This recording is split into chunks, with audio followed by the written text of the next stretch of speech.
So definitely a cutter and definitely 6 from JC. The DBS Morning News has been brought to you by Republic Bank Caribbean Premier League T20. See cricket played louder at CPL.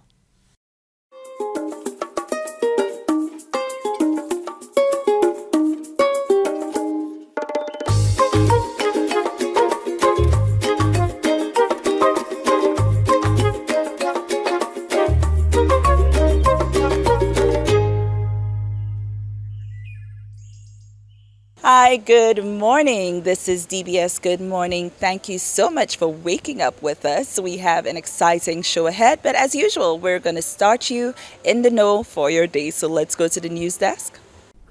Good morning. One man is dead following an altercation at the Grosley bus terminal in Castries on Monday morning.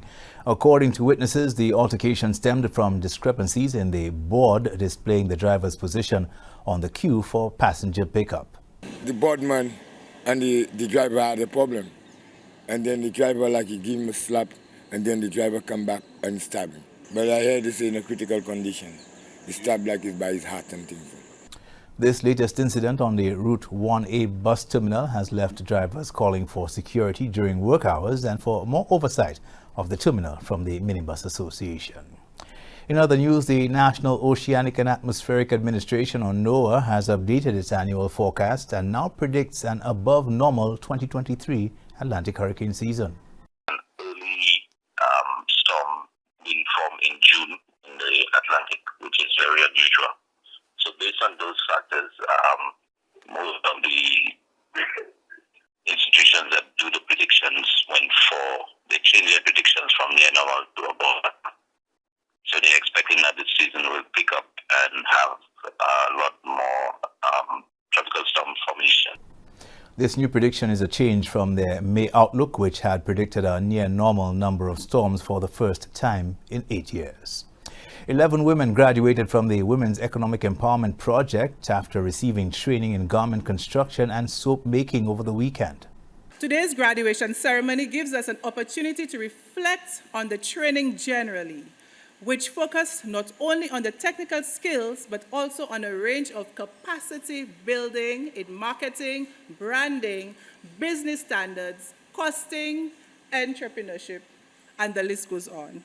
If you look around at some of the products done by the participants, you will see that this level of empowerment has produced great results. It has enabled all of the graduates to use their new skills to create amazing products for their economic benefit. The project is an initiative of the Caribbean Association for Feminist Research and Action, CAFRA, in collaboration with the Taiwan Technical Mission, the ICDF. The graduation ceremony was held at St. Joseph's Convent on Sunday. Some CARICOM news now. The leaders of CARICOM put forth a list of requests to Dr. Sultan Al-Jabbar, who is the president-designate for the 28th session of the Conference of the Parties, or COP28, to the United Nations Framework Convention on Climate Change, the UNFCCC. The event is set to take place in the United Arab Emirates, or UAE, from November 30th to December 12th this year. Prime Minister of Dominica, Roosevelt Skerrit, the chairman of the 15-member Regional Integration Group, presented the list on behalf of CARICOM. Skerrit discussed the challenges faced by CARICOM on its 50th anniversary, especially with regard to climate change, which is currently the region's biggest challenge. Skerrit believes that it is crucial for the world to lower emissions by 45% by 2030 and attain carbon neutrality by 2050, all based on scientific evidence. Those are your top stories. Thanks for watching. Good morning. Okay, thank you so much to the news desk for these stories. Stick with us because coming up, I am going to have an exciting discussion with the CEO of Republic Bank CPL, Pete Russell. So stay tuned for that, as well as catching up with King Arthur. We're still in the year of his reign, so let's see what he has going on.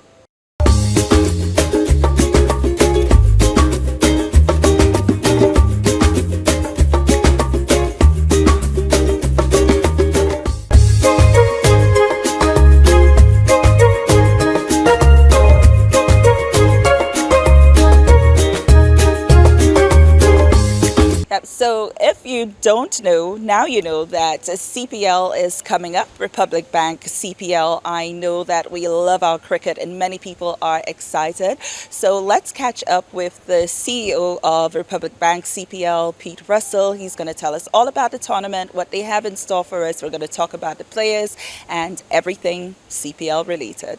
And welcome back to DBS This Morning. I'm Candy. If you're just joining us, welcome. I'm here with Pete Russell. He's the Chief Executive Officer of Republic Bank Caribbean Premier League, which kicks off here on Wednesday. And I know many of you are excited, and Peter must be excited to be back in St. Lucia. You've been involved with this league since its inception in one role or another. So I'm sure you've visited St. Lucia quite a few times. What's it like being back in St. Lucia? Hi, Candy. It's always great to be back here, obviously.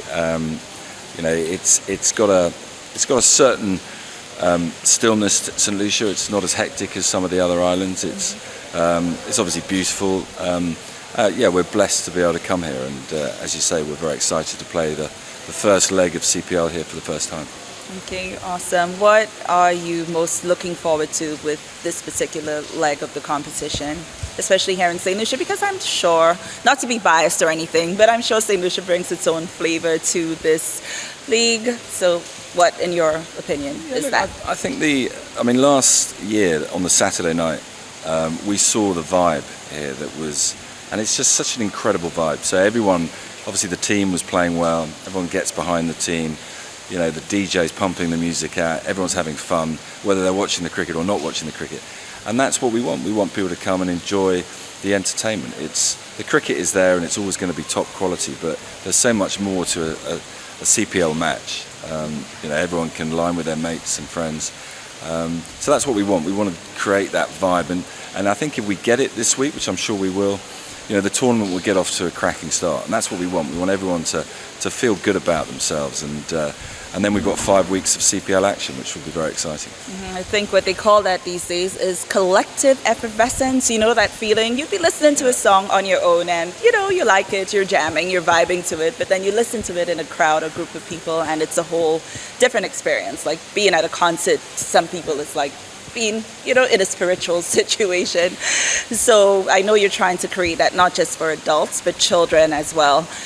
So you have day cricket and you have night cricket. Tell us more about that. So we got 4 night games here. So we start 7 p.m. on Wednesday and then we go to 7 p.m. on Thursday. And then on the weekend we have these 10 a.m. games where, again, it's 2 high quality CPL teams. But it's really focused on the kids. So you'll have face painting and all sorts of other kids activities, and we want kids to come along with their parents or not with their parents, just with their friends, to come and enjoy top class cricket, whether it's for the first time, but also enjoy the ambience of a CPL match. So that's really what we want to do. It's the first time we've really tried to push it, so I'm hoping that we'll have lots of kids for those morning games because again, they create a fantastic atmosphere on their own. And is this something, you're saying it's the first time, so how have you encouraged? I know the prices are amazing. I also know that there have been promotions that have made it easy for people to access those tickets. I saw something about buying 2 shots of a particular rum and accessing a ticket. But tell us about the thinking behind the pricing of the tickets. So again, as you rightly say, it's about inclusivity. We want lots of people to come. So, obviously, look, we need to cover some of our costs, so we can't, unfortunately, let everyone in for free. But EC $20 is the cheapest ticket. So, we're in these tough times. We're mindful that we don't want to in any way put ticket prices up. I think we've kept ticket prices the same for the last 5 years now. But also, fans can come and win money when they come to the game. So. We have this catch of the match where you can win $1,000 US. The best dressed fan wins $500, and there's a number of other prizes as well. So you can make a few quid or dollars if you come to the game. So, and I really want someone to win the one-handed catch because that's always great TV. So look, there'll be plenty of promotions going on when you get to the games. as well as I said, watching hopefully high-class cricket. Okay, so we have high-class cricket, we have entertainment, we have face painting for the children, we have ticket prices that are not too prohibitive or inclusive, as you said. What else can fans look forward to coming to these games? Well, I think if you've been to a CPL match, the DJs here are fantastic. So we always have a fantastic set with the DJs. They get and the hype men obviously get the crowd going. So I would just say it's the West Indies did a great job over the last 2 days in beating India in a T20 series. We want to now bring that same excitement and, as you say, put a smile on people's faces to come and watch their team, because obviously the Kings is their team. Hopefully win it for the first time, because they've yet to do that. They've reached the final, but they're a good team. You've got some top quality players. You've got Darren Sammy's the coach. You've got Johnson Charles, of course, who's a local boy, and then you've got Faf du Plessis, who's the sort of the global superstar. So lots of interesting people to come and watch as well. Okay, thank you so much, Mr. Russell, for being here with us this morning. This has been I was very transparent with him. I go to cricket to Lyme. So I'm very proud of myself that I was able to have this discussion. Thank you for making it easy. Well, look, you're exactly who we want at CPL games. So, yes, as I said, the cricket is there, and I know there's some real cricket aficionados who want to see the best players, and then we've got those. But, yeah, the most important thing is people come and enjoy themselves. Okay, true. I do bring the vibe, so maybe I will. Maybe I'll see you there. Thank you so much. We'll be right back.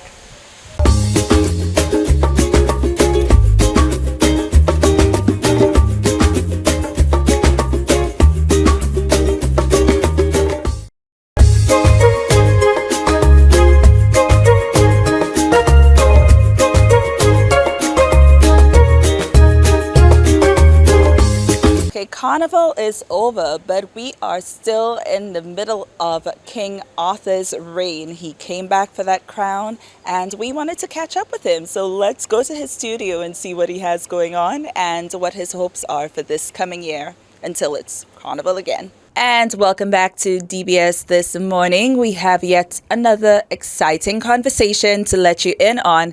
And I'm here with my fellow townsman, Arthur Allain, proud resident of Soufrière. Yeah, man. Big up Soufrière in the house, yeah? Big time. Yes, Soufrière is in the house this morning. And we're talking about his re-entry into competitive Calypso, competitive soca. You took a break for a little while and you decided to come back in. What guided that decision? To be honest, it was a last minute decision. I did not intend to come back so soon. I was like, let me take a little time, continue developing. But last year I worked with T Blacks. We did purge them out. He was able to take the first runner up. I wrote a song for him as well this year, which he also competed with. But initially he said he wasn't going to compete. And then, when he said so, I was like, you know what? Let me just go back in. Since he's not there, let me go in. I think I'm capable of winning again. And I decided to just throw my hat in the ring again. Last minute, he decided to come back. But So this is the year of last minute decisions that paid off. It did. And there were many other people who came back as well. We had the likes of Alpha making a return, Ninja Tan, the guys who were there from the era just before me. And so I said, you know what, it'll be a nice show. And it didn't turn out to be a real great one. So Come On this year was one of the biggest and best in a long time. Now, those of us who know you well enough, and I'm sure by now a lot of people know that you were a teacher for many, many years. Like me, you come from a family of educators. The educators from my family, the educators from your family. How does your past experience as a teacher affect your craft as a musician?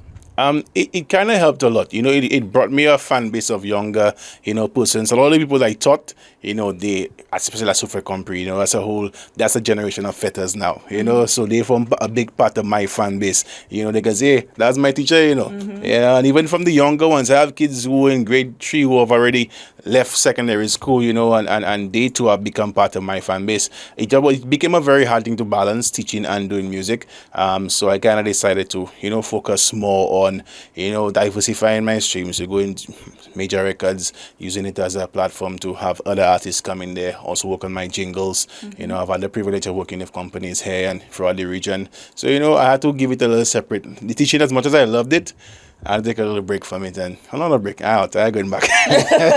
You're done with I that? took one break in 2018 and I came back during the pandemic, but that's it. I gone. Sorry. I love it, but What about teaching music or, maybe not full time, but using, because I know that you're a trained teacher. So I'm sure with your musical knowledge and your ability to teach and, teach in the ways that children or people can receive that knowledge, I'm sure that there's something you can do. yeah, for sure. I'm the educator is always in me. So I always like to pass on knowledge. I do a lot of workshops all the time. I still want to actually do more, especially in Tanasufre. I want to put a studio down there. That's my dream. I just came from the UK and I had some talks with some people who I know have some of the equipment and stuff. So once we can get a nice space down there, I'm talking to you all in Sufre every day. A nice space, we can actually put it there. I think we can get in there and teach because there's so much talent there.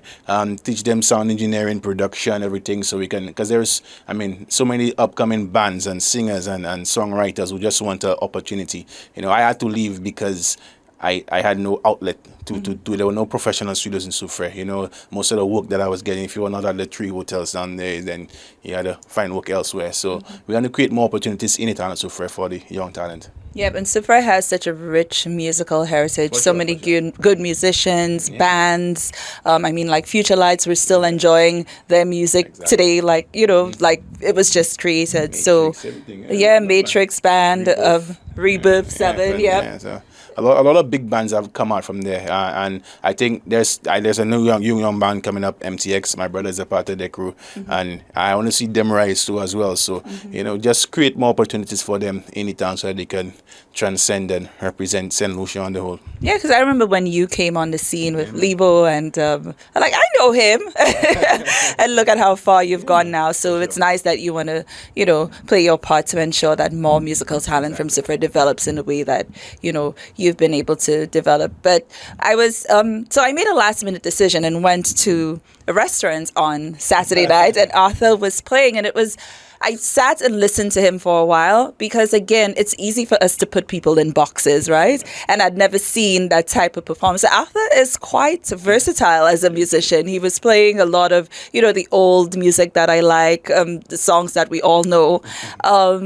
How do you tap into that side of you? Because that's very different. It might be very similar in a lot of ways, but it's also very different to the audience that you're accustomed to and even the type of music that you're accustomed to singing and playing. Well, when I started, it wasn't soca. It was never soca for me. I never saw myself being a soca artist. I was first in hip hop, but that never really lasted. But R&B was really my... Everybody wants to be a rapper, right? Back then, everyone was a rapper. I had to give that up. But, singing was more my vibe. When I got into Matrix, doing the hotel, at Ladera and Chasney, I was forced to be versatile, because we would play party cards one day and the next day we had a dinner setting. So it kind of forced me to learn a lot of those old songs. And, now that's pretty much my bread and butter. Every night I'm in a different hotel, whether it be down Sufre or at Sandals or wherever it is. So, and I enjoy, to be honest, I prefer those easygoing, calm. I don't have to worry about people putting up their hand and that. I know. I find, the songs people love. I've been thinking about that. I'm like, if you become a soca artist and you give instructions, because there are a lot of instructions and put your hand up, hand down, are you an independent woman, wave your flag, wave your this, wave your that, and I'm like, I would be so mortified to be up on the stage and give instructions and nobody's following. Have you ever had a situation like that? Oh yeah, I remember my first experience in Castries as the lead vocalist of Matrix. He was at the CSA Center and Peter Pat in the ad. And I remember coming up and asking people, show me the pressure rags, but nobody put their hand up.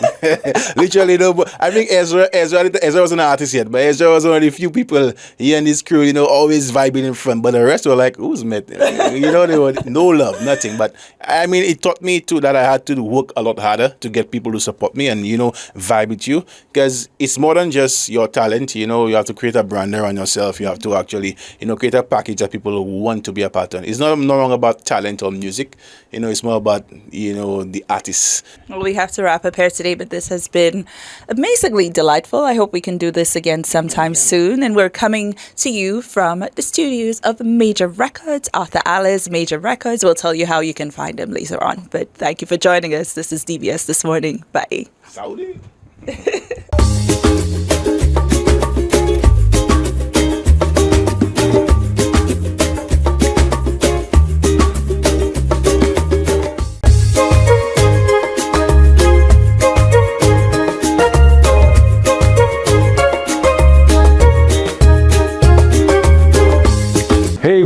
St. Lucia, what's up? It's your friendly neighborhood Bweelzfit man with your 6-minute morning explosive exercises. So today, we are going to get into it. We are going to hit the glute leg area. So you know when you get up from your bed and you go to work or you go on a walk, or you go look for that jabal and they catch you and you have to run, you know your legs are properly warmed up. So come with me. Let's get it squatting. Let's get it popping. Good morning. All right, so for you guys at home, if you have your mat, your towel, we're going to go down on all fours. And the first exercise we're going to do some donkey kicks. Now we're not going to give a full extension. We're going to bend it and we're just going to kick it up. Let's go. 1, 2, back flat, chest out. 3, 4, 5, 6, 7, 8, 9, 10, 11, 12. Good job. In 5, 4, we're going to switch legs.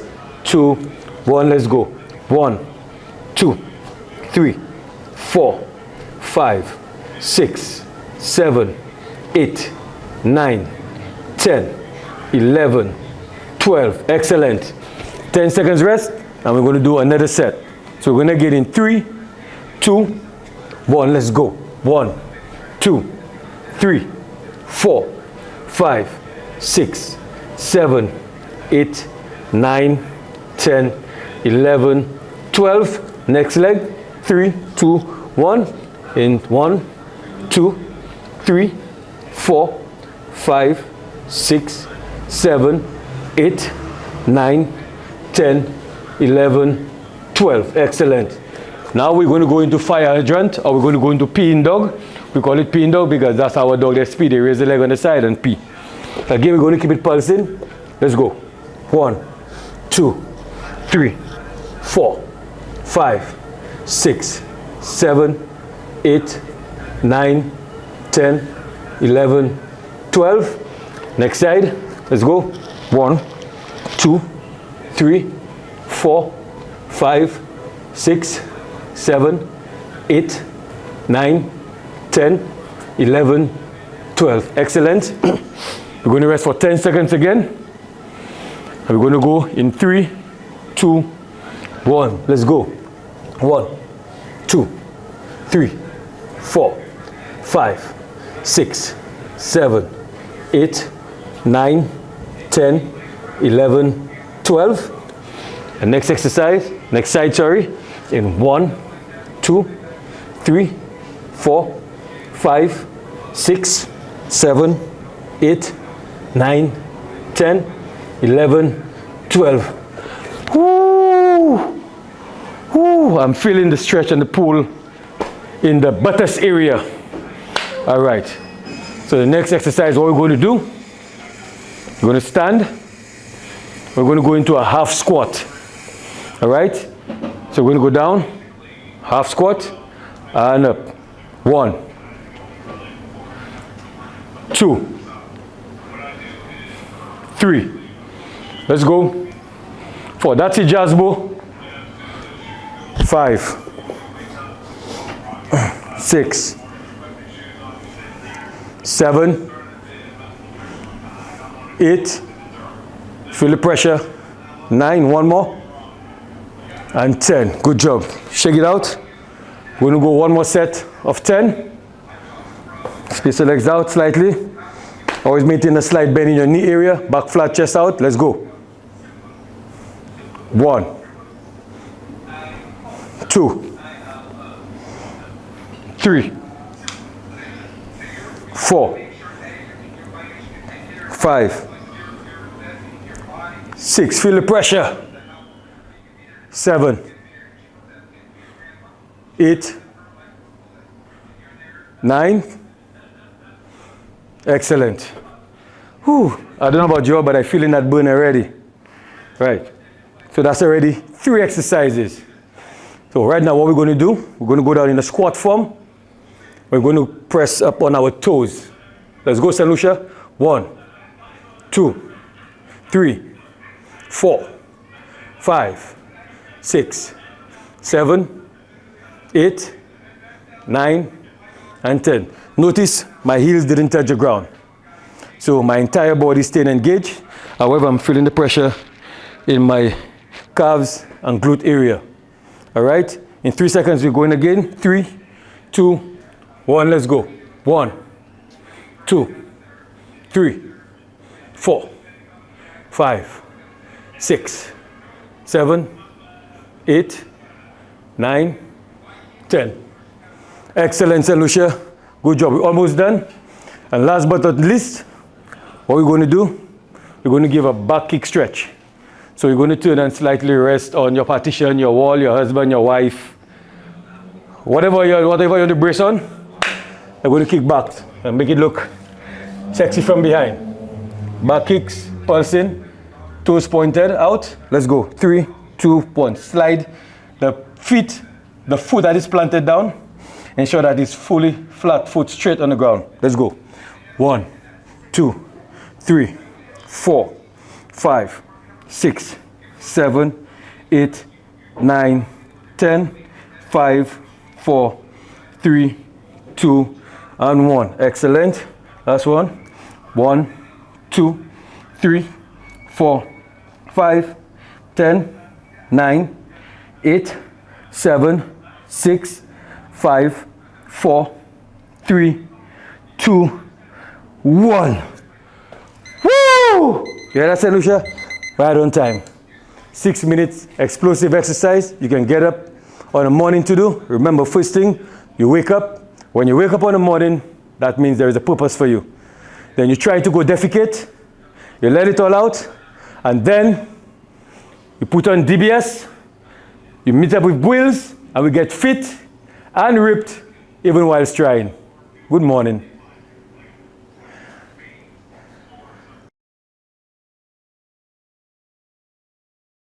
Thank you so much for joining us on DBS this morning. I hope you enjoyed the show as much as we all enjoyed creating it for you. We're excited for you to join us again tomorrow. Same time, same place. Bye for now. Definitely a cutter and definitely 6 from JC. The DBS Morning News has been brought to you by Republic Bank Caribbean Premier League T20. See cricket played louder at CPL.